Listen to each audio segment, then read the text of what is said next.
BJD षष्ठ पर्याय विधानसभा प्रार्थी तालिका घोषणा करिछि, जेउथिरे बीजेडी सुप्रीमो नवीन पट्टनायक सरप्राइज कैंडिडेट भावे वर्षा प्रियदर्शनी को टिकेट देइछंती। वर्षा बड़चणारू लड़िबे बोली नवीन घोषणा करिछंती।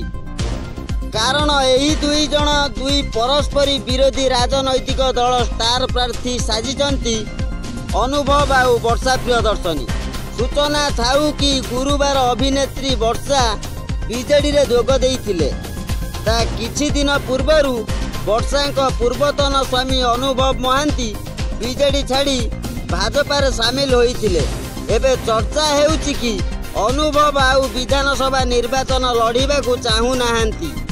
कटक संसदीय क्षेत्रु भर्तृहरि महताब को भाजपा प्रार्थी हेबा परे अनुभव को आशा मौली जाइछि।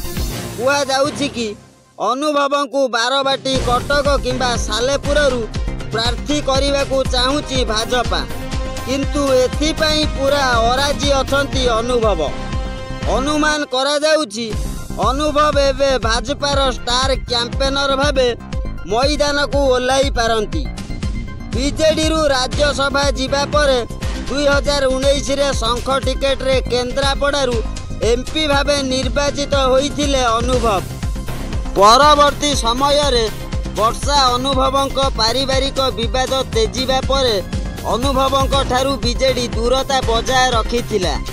जेतेबेले कि वर्षा उपनिर्वाचन एवं पंचायत निर्वाचन रे बीजेडी रो स्टार कैंपेनर साजी प्रचार संभाली थिले, किंतु एबे 2024 रे दृश्यपट पूरा परिवर्तन हो जाइछि। तेबे बीजेडी वर्षा को टिकेट देबा परे अनुभव को भाजपा केउठू टिकेट देब तांकू कल्पना जल्पना आरंभ होइछि। हाँ दर्शक बंधु, सूचना आज पई एतिकी। वीडियो भल लागिले आम चैनल को सब्सक्राइब करंतु, वीडियो को लाइक करंतु एवं सांग मानकू शेयर करंतु। रहिली, नमस्कार।